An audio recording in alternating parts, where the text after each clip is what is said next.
Thank you so much. The Adventurers Guild has been overwhelmed these days. No worries at all. We've always valued the strength of adventurers. Given the current situation, it's vital that we all work together. Since we're facing the same enemies, I'll send you the intel we've collected on the Abyss so far. Then we can take a look at how to coordinate our efforts. All right. Thank you so much. Hi, Catherine. It's us. Got any new commissions? You two have come just in time. I've got some good news. The Pyro Archon has finished assembling her forces and stationed them all across Natlan. Given how the Abyss has ramped up its activities lately, we can no longer afford to act only after receiving news of an invasion.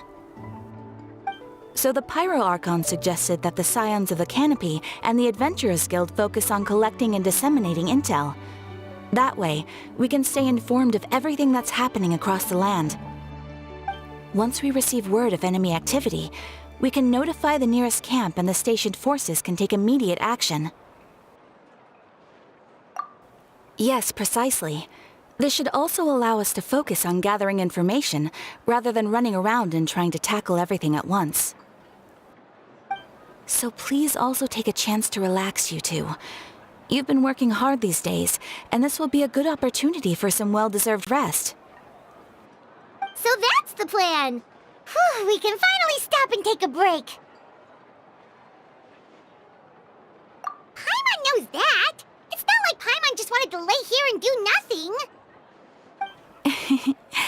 The movements of the Abyss are always unpredictable. There have also been times when it suddenly became more active in the past. The people here generally see it as something like an acute natural disaster. Once the disaster is over, everyone will return to their normal lives. We just all hope that day will be sooner rather than later. Oh, right. Most people have no idea just how bad the situation has gotten in the Night Kingdom. Oh, hey, Kachina! Are you feeling better now?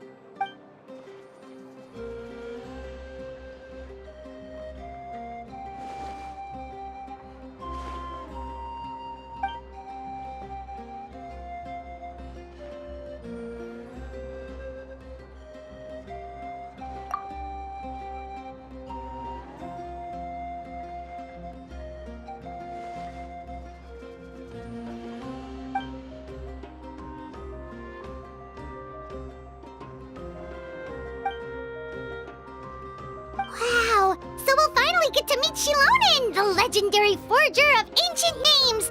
Paimon still can't believe anyone could forge those things.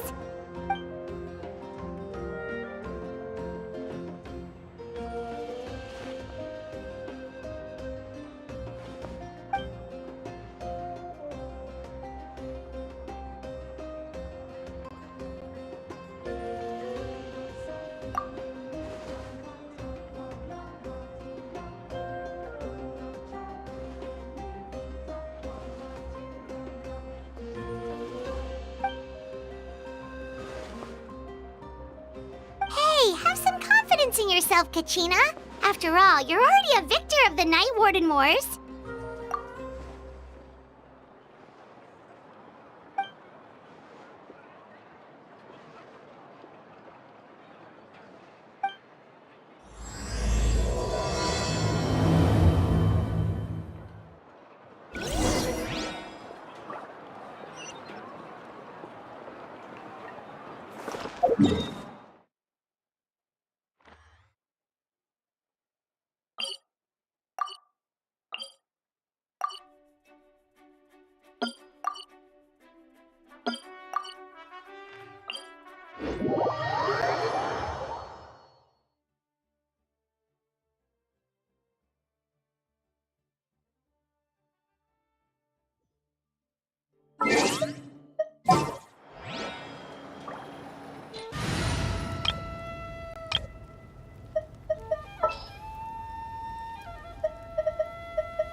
All right, after you.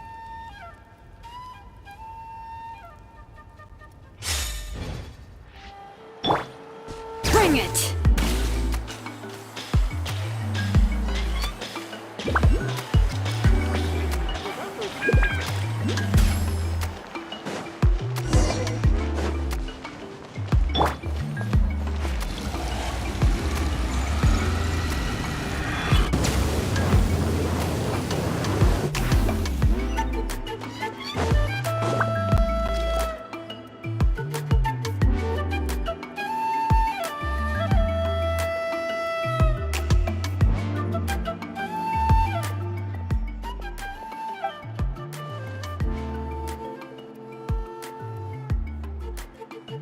Ah, yes, so I've heard. So young, and yet you've already got quite the reputation. Wait, are you Outlanders? Yep, we're travelers who just arrived in Natlan not too long ago. No, I mean, I was aware that you're travelers. It's just no one told me that you're Outlanders.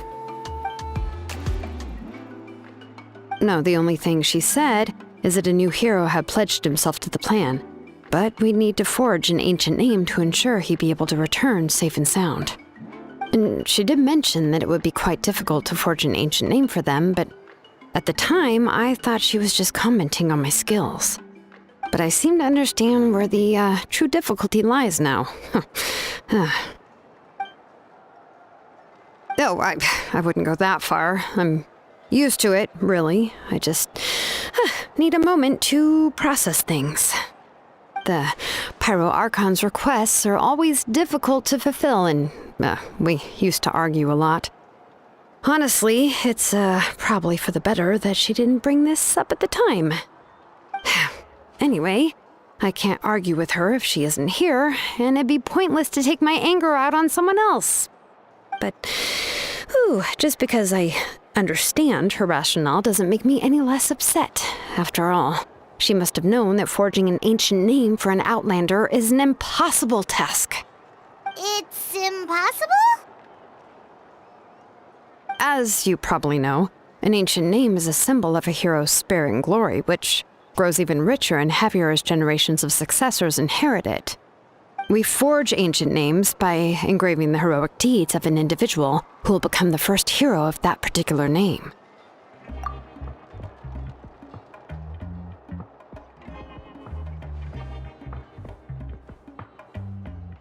But they were all performed outside of Natlan, correct? Yeah, that's right. Then those deeds haven't been recorded by the Night Kingdom. To take it one step further, even if you had performed heroic deeds in Natlan, as an Outlander, your actions still wouldn't have been recorded by our lands. Only memories and experiences that have been acknowledged by the Wyab can be used as a basis for an ancient name. Even the greatest of craftsmen cannot create something out of thin air, you know. That's just how it is. Seems the Wyab don't want just anyone to get a name, huh? Malika, of all people, should know better than anyone, yet she's still entrusted the task of forging the ancient name to me. Oh, Paimon gets it. Nobody's happy being asked to do the impossible.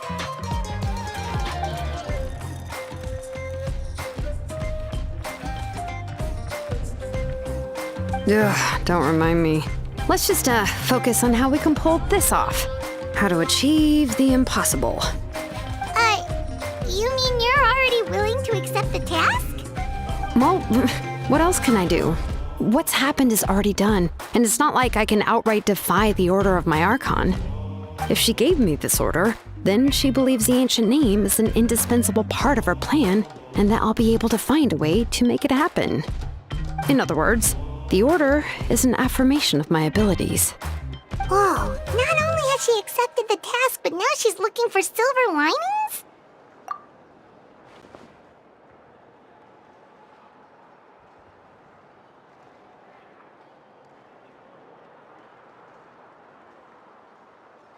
The key is getting the Wyab to somehow acknowledge the traveler's existence and record his heroic deeds.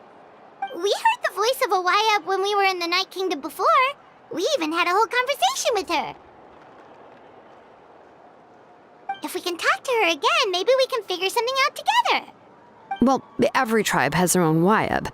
How do we know if the one you met is indeed the best one for us to talk to? Plus, considering the unprecedented nature of this situation, I have a feeling that the acknowledgement of one Wyab alone would probably not be enough. I don't know. That requires a level of knowledge that I do not possess. We need to find a consultant who's an expert on all things Night Kingdom and Wyab. The first person who comes to mind is Lali at the Masters of the Nightwind, the one we call Granny Eats Tali. Oh, we've heard that name before. We used her Spirit Speaker Stone to find Kachina's ancient name. A person who can make something like that must be pretty impressive. Paimon's sure she'd be able to help. Still, she's older now and quite eccentric. It's hard to even book a meeting with her, given that she's constantly holed up in her room and doesn't like to be disturbed. I've heard that to get her help, you have to be extremely patient with her and know how to keep her spirit up. I hate to break it to you, but... Huh. Why is that? I mean, didn't she already help you before? And you even managed to save Kachina. Well, yeah. At the cost of her spirit speaker stone being split into two.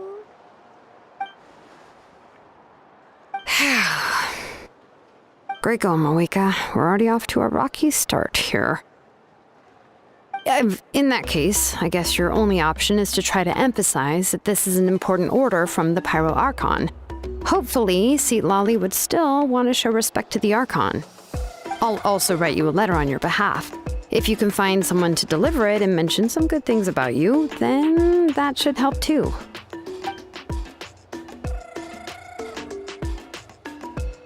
Paimon sure hopes a Hal won't interrupt when he's talking, though. All right, Kanich is a seasoned negotiator. I trust that he'll know the best things to say. Please just give me a moment to write the letter, and we can meet up near the Statue of the Seven later. Sounds good. We'll take a stroll in the meantime.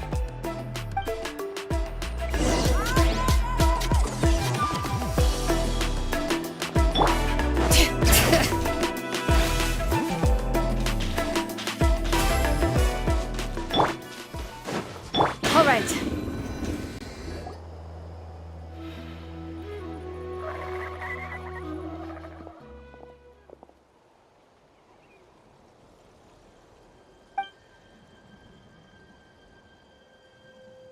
I'm sorry to put this on you, Kanich. It's just that you're probably the only person who knows how to deal with her.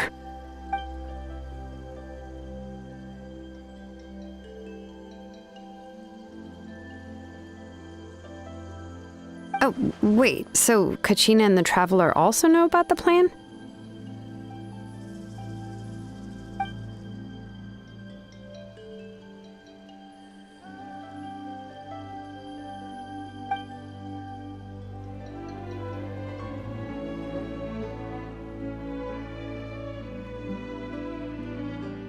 Right. She mentioned there are 6 heroes and that Shilonen is one of 4 that have already been acknowledged. Oh, well, then I suppose there's no need to keep any secrets between us. Having companions walk by your side is perhaps the best solace when facing such a bleak reality.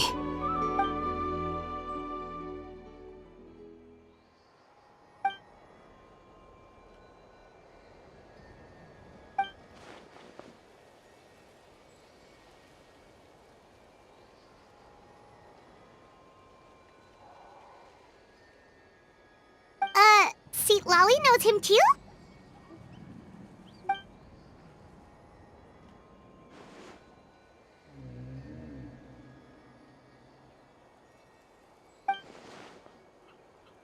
Given how the Masters of the Nightwind love to babble about dreams and revelations, they're already a pretty strange bunch to most.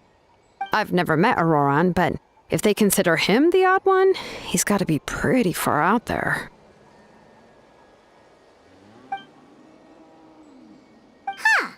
Makes sense. But Paimon wonders how Lali could be the first one to notice Auroran's disappearance if she spends the whole day in her room.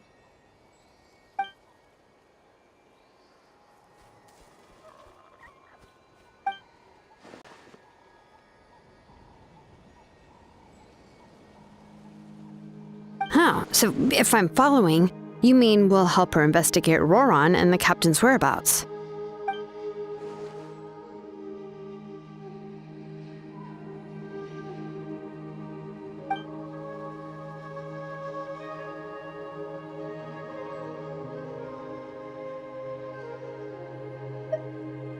Yeah! Plus, we kinda owe her one anyway to make up for breaking the spirit speakers down. This is a pretty well thought out plan, as expected of Mollypo Kanich. Then, yeah, I'll leave my letter to you. Let's hope Lali can meet at the stadium in 2 days.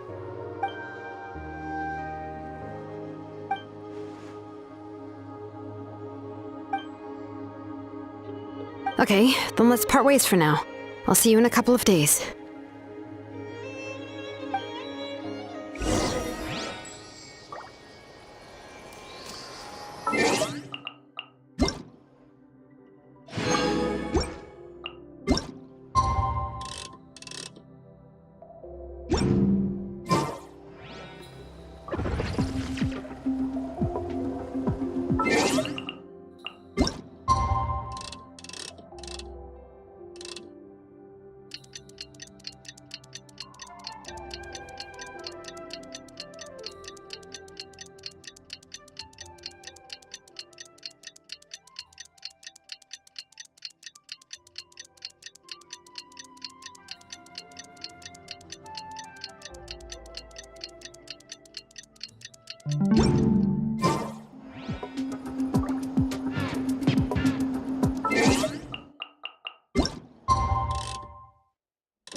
Oh, it's time to meet up with Shilonen. Let's ask her how things have been going.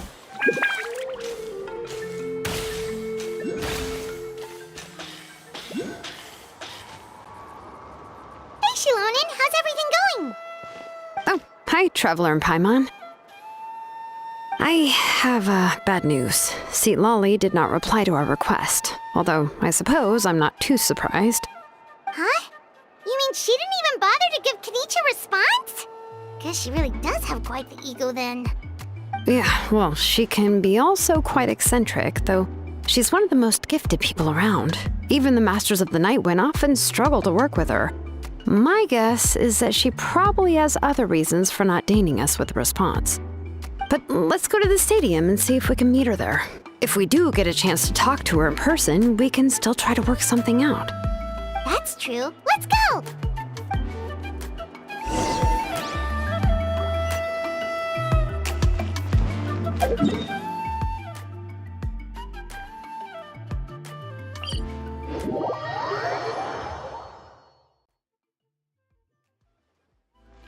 Bring it!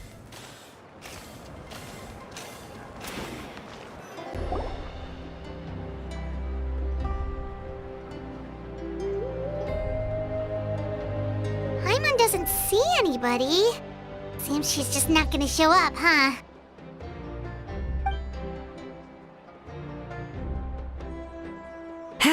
Well, we tried to be as considerate as we could, but she's under no obligation to help. That might be true, but this is still a request from the Pyro Archon, right? Shouldn't a subject always answer the call of their Archon? A subject? Well, if you ask me, I'd say we're all more like friends with the Archon. Yes, Mawika is our leader, but that doesn't mean there's any kind of tall barrier between us and her. The only thing is that she often has very high expectations of us. Huh. So even though she's super powerful, it sounds like she's actually pretty down to earth and easy to get along with. Unlike that old hag Granny Eatstily, right? Does she think she can ignore us just because she's famous? You all talk about her like she's some kind of huge deal, but she didn't even bother to reply to our letter! Seriously, if she didn't want to come, she could at least let us know. If that's what aging does to you, Paimon never wants to get old. Oh, really? So, that's how you see me? Huh? Who's there? Who's talking next to Paimon? Oh, don't mind me. I'm just a disgruntled old hag, right? Come on, relax. I'm sure my bark's worse than my bite. Huh? Lolly. Wait, you're Seat Lolly? You're Granny Eatstily? Yes, Granny Eatsley. But emphasis on Eatsley, not Granny. You must know this trope from light novels, surely. They use it all the time. The young man who's actually the oldest person in the room. The girl next door who turns out to be a seasoned veteran. The wise sage who looks like a little kid. Oh, wipe that look off your face! You've seriously never seen an older lady that doesn't look her age? Okay, well, don't go thinking it's a trick either. See? I'm barely wearing any makeup. Did I forget to mention, she's called Granny, but she's actually pretty young. It was an honest mistake. I guess we've just gotten used to it. I'm sorry. So, how old are you actually? What? How dare you? Don't you know it's rude to ask a lady her age? Paimon really didn't mean to offend you, it's just that your case seems really unique. Oh, Paimon just wanted to apologize, but now she's putting more and more of her foot in her mouth. Really, Paimon just got a little mad since we thought, well, you were gonna leave us out to dry. It was my idea to invite you here, Seat Lolly. So if you're upset, you can just take it out on me. All right. I was only joking. I didn't mean to chastise anyone. There's really no need to take all this so seriously. If anything, I'm gonna feel awkward if we keep this going. I received Kenichi's letter and was planning to attend this meeting. Since I had already decided to come, I figured there was no need to draft a reply that simply said, "Understood." Besides, just showing up is the most important part. No? But, of course, it's also natural for people to get held up by one thing or another as they're trying to leave the house. It certainly was a bit awkward to see that everyone else had arrived before me. At first, I was thinking of quietly sneaking over, but since you were already here waiting for me, I started to think about how I should phrase my apology. Only to hear you all talking smack about me. Anyway, that's the whole story. Honestly, it's not like I owed you an explanation anyway.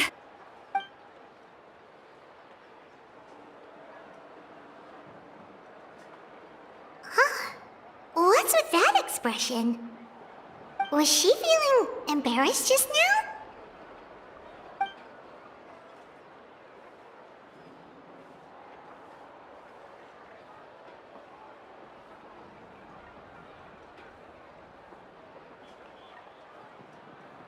When the Masters of the Night Wind say they struggle dealing with her, I wonder if the feeling is mutual.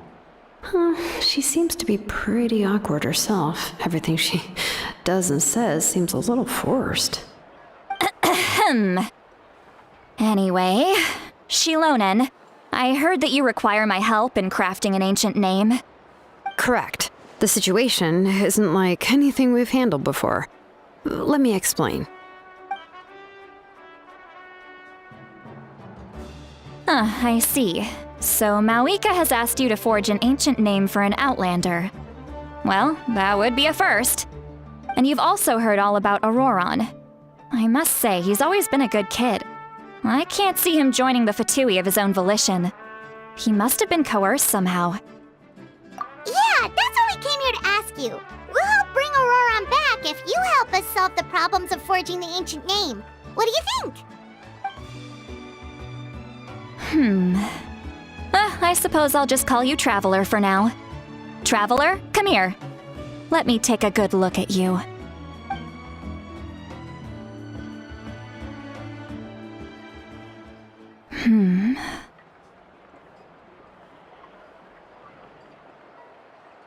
Wealth leads to unending conflicts between people. Yet you alone transcend the value of gold. Baleful thunder and wrathful waves bring terror to mortal hearts. Yet again and again, you've braved them to find new worlds. O weary yet free soul, even the most verdant leaf in the forest will pray for your happiness and safe passage. Those are all the things that I could see in you. You've experienced far more than even most mortals could dream of. You possess the heart of a sincere hero, along with the conviction to lift a torch above your head and walk headlong into the night. Huh? Don't move. There's something here. Huh? What thing? Don't scare Paimon. Is the Traveler gonna be okay? Shoo! That should do it.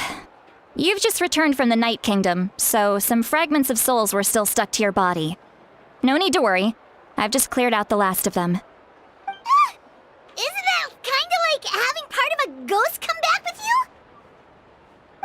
It's nothing as serious as that.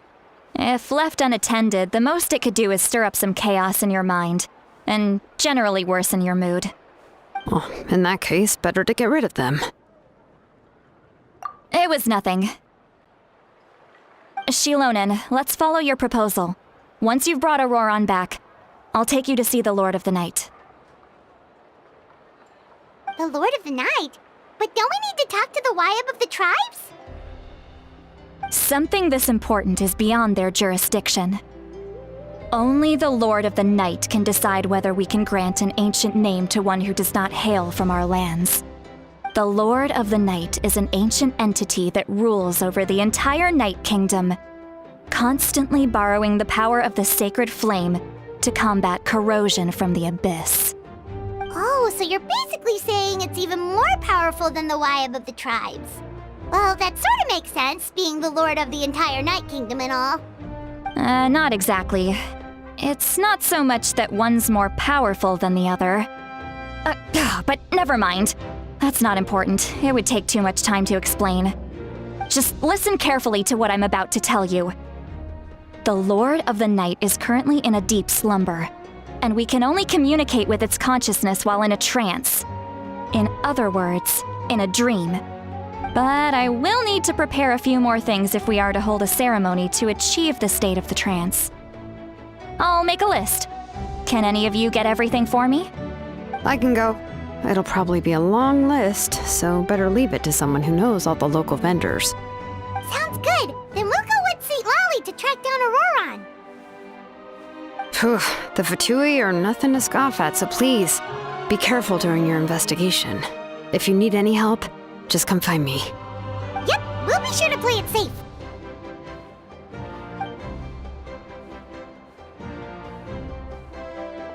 All right, now it's time for us to catch that brat and bring him back. I'm sorry I made you wait earlier. It was actually because I decided to swing by Auroron's place to look for clues. He has always lived alone, and I found a broken jar in his house. There was also something off about his phlogiston aphids, which I assume is because their keeper has been gone for quite some time. And interestingly enough, I saw some slash marks in the house that did not match any of our local weapons. My guess is they were left by Snezhnayan arms. Oh, sounds like the Fatui broke into his house and took him hostage. But why would they kidnap a kid who just spends his days living in the country and raising aphids? He's only in his 20s. What would they want with him? That's not to say that I believe he's totally innocent, of course. Since he's the only one who was kidnapped out of everyone in Natlan, he must have done something to attract their attention. In any case, we'll get to the bottom of this once we manage to get him back here. I'm truly sorry to put you two through all this trouble with me. But please help me get him back. You can count on us! All right, then let's start by heading to where Auroron was seen last.